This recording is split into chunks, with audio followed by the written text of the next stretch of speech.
Baik, bisa kita mulai Pak. Oke, silakan lanjut Pak.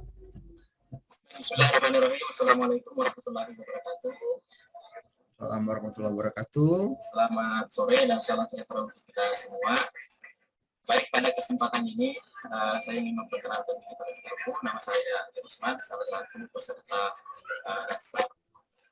gelombang ketiga untuk angkatan ke-8 kelompok 2 dengan coach Pak Taufik dan tutor Pak Firman. Nah, pada kesempatan ini kita akan melakukan bincang-bincang santai ya terkait dengan wawasan kebangsaan. Sejauh mana sebenarnya wawasan kebangsaan itu kita rasakan dan kita implementasikan. Nah, untuk itu di tengah-tengah buat kita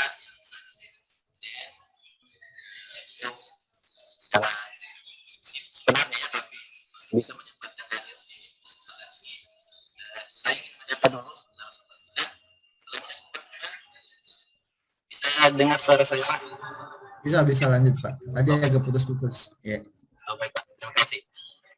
Oke, kita melihat sebagai pengantar untuk wawasan kebangsaan, negara kita kan sudah merdeka selama 70-an tahun ya lebih. Kemudian ini terus digaungkan pentingnya wawasan kebangsaan sendiri. Dan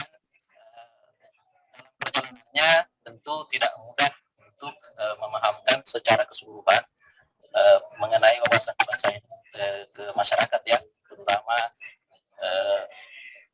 misalnya ke pendidikan. Nah, kalau kita kerucutkan lagi misalnya dari sisi perguruan tinggi, penanaman wawasan kebangsaan itu telah ada juga ya. Nah, namun kalau boleh saya minta pendapatnya Pak, sejauh mana sebenarnya pentingnya ya penerapan wawasan kebangsaan ini bagi dosen, kemudian juga bagi mahasiswa. Baik, langsung saya jawab ya Pak Adi Rosman ya. Baik, jadi kalau ditanya sebenarnya sejauh mana pentingnya wawasan kebangsaan ini bagi kita dosen maupun mahasiswa. Jadi saya mungkin mungkin menyampaikan bahwa seperti yang saya sampaikan sebelumnya bahwa wawasan kebangsaan ini merupakan cara pandang kita bagaimana bersikap berperilaku untuk menjaga keutuhan bangsa Indonesia, perlaksanakan Pancasila dan undang-undang. Memahami apa istilahnya hal tersebut itu bisa menjadi dasar bagi kita untuk merencanakan tindakan-tindakan yang akan kita lakukan baik sebagai dosen maupun nanti sebagai mahasiswa.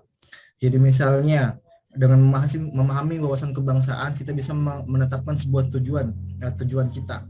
Nah, kita sebagai dosen dosen yang bertugas di anggaplah di Universitas Barat. Dengan memahami wawasan kebangsaan kita bisa menunjukkan kinerja yang bagus. Kenapa demikian? Karena setiap tindakan kita dalam melaksanakan profesi dosen itu orientasinya adalah untuk menjaga kelangsungan NKRI. Anggaplah seperti itu. Jadi dengan pemahaman seperti itu kita bisa merancang tindakan-tindakan yang atau melaksanakan pekerjaan kita dengan baik. Itu yang pertama. Kemudian untuk bagi mahasiswa juga sebenarnya sama sih sebenarnya untuk mahasiswa dengan kita memberikan pemahaman bahwa tentang wawasan kebangsaan ini kepada mereka juga bisa memahami posisi mereka sebagai warga negara.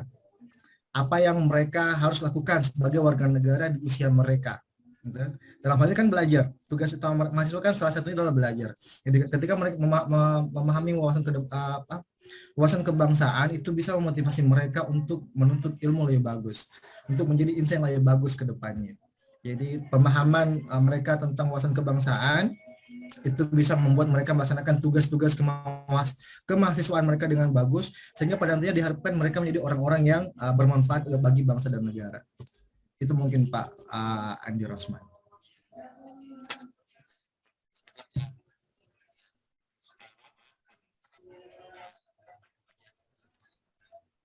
Mohon maaf Pak Andi Rosman, suaranya tidak terdengar. Oke, silakan lanjut. mengenai pemahaman wawasan kebangsaan itu sangat penting diterapkan baik bagi dosen mahasiswa itu sendiri. Supaya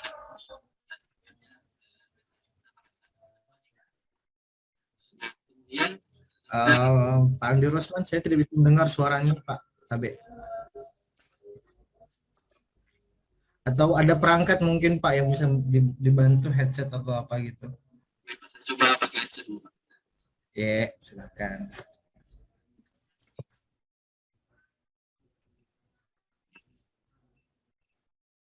Baik Pak, apakah suara saya terdengar Pak? Oke, agak mending, silakan lanjutkan. Ya. Baik, berikut pertanyaan selanjutnya. Kemudian kira-kira apa contoh konkret Pak tindakan yang bisa kita lakukan sebagai dosen kepada mahasiswa dalam menanamkan tentang wawasan kebangsaan? Oke. Dalam pengajaran atau apa Pak? Silakan. Oke, terima kasih. Jadi tindakan konkretnya ya kita sebagai dosen ya salah satunya. Jadi ini bisa kita melaksanakan wawasan kebangsaan di dalam pembelajaran kita. Mungkin saya contoh yang sama tadi saya jelaskan ya, bahwa kita diberkahi dengan mahasiswa yang dari latar belakang yang berbeda-beda. Gitu ya. Jadi untuk mengaplikasikan wawasan kebangsaan, anggaplah bahwa kelas kita itu adalah Indonesia Mini. Kan Indonesia ini Bhinneka Tunggal Ika ya. Jadi Indonesia ini ada berbagai suku dari berbagai pulau, ada berbagai keyakinan. Maka kita memerlukan kelas kita itu sebagai Indonesia Mini. Karena di dalam juga ada berbagai mahasiswa dengan berbagai latar belakang. Jadi bagaimana kita mempersatukan mahasiswa sehingga tidak muncul benih-benih perpecahan di antara mereka, itu yang pertama. Bagaimana kita berlaku adil kepada semua mahasiswa tanpa membeda-bedakan semua mahasiswa tertentu, itu yang kedua. Kemudian anggaplah bagian penilaian, bagaimana kita memberikan nilai yang memang menjadi haknya mereka dengan transparansi yang bisa diakses oleh mahasiswa. Jadi mahasiswa tahu kenapa mereka dapat nilai A misalnya, kenapa mereka dapat nilai B misalnya. Itu jadi memberikan penilaian kita harus transparan dan adil gitu kan. Jadi kurang lebih seperti itu, mungkin hal sederhana untuk bagi kita dosen untuk mempraktekkan wawasan kebangsaan. Jadi kita menganggap bahwa kelas kita adalah Indonesia Mini, maka untuk menjaga persatuan dan kesatuan itu kita harus selalu bersikap menunjukkan bersikap adil tanpa membeda-bedakan mahasiswa. Saya kira demikian Pak Andi. Ya, baik Pak. Terima kasih jawabannya. Mungkin pertanyaan terakhir ini Pak. Ya. Dari sisi kebijakan sendiri oleh misalnya pimpinan universitas, apakah ada memang kebijakan khusus terkait dengan misalnya penanaman wawasan kebangsaan di Universitas Sulawesi Barat itu sendiri? Ya, saya konfirmasi tentang kebijakan-kebijakan Pak ya ini. Iya Pak. Apakah ada kebijakan khususnya atau bagaimana Pak? Oke. Jadi untuk kebijakan terkait wawasan kebangsaan ya, universitas sendiri sudah memberikan ruang bagi mahasiswa untuk misalnya mendapatkan informasi dan ilmu tentang wawasan kebangsaan melalui 2 mata kuliah utama. Pertama adalah pendidikan kewarganegaraan dan pendidikan Pancasila. Jadi 2 mata kuliah itu sudah terintegrasi dalam kurikulum kita. Itu adalah bagian usaha dari menjadi wadah yang disediakan oleh universitas agar mahasiswa mendapatkan informasi yang cukup tentang untuk menanamkan wawasan kebangsaan dan ideologi Pancasila kepada mahasiswa.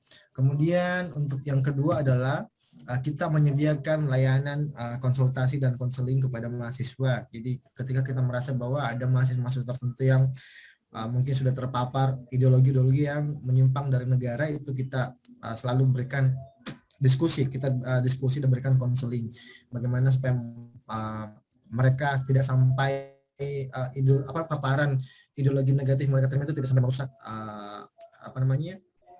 pemikiran mereka. Itu saya kira Pak Andi Rosman. Iya, baik. Baik Pak, terima kasih atas waktunya Pak. Saya rasa sangat menarik perbincangan kita ya mengenai wawasan kebangsaan, dan alhamdulillah tadi bisa kita konfirmasi bahwa di Unpar sendiri sudah menerapkan tentang penanaman wawasan kebangsaan. Baik, semoga itu tetap berlanjut Pak. Sehat-sehat selalu Pak ya. Amin. Terima kasih atas waktunya. Pak Andi. Ya. Baik, terima kasih Pak. Sukses terus. Ya. Baik, saya akhiri. Assalamualaikum warahmatullahi wabarakatuh. Waalaikumsalam warahmatullahi wabarakatuh.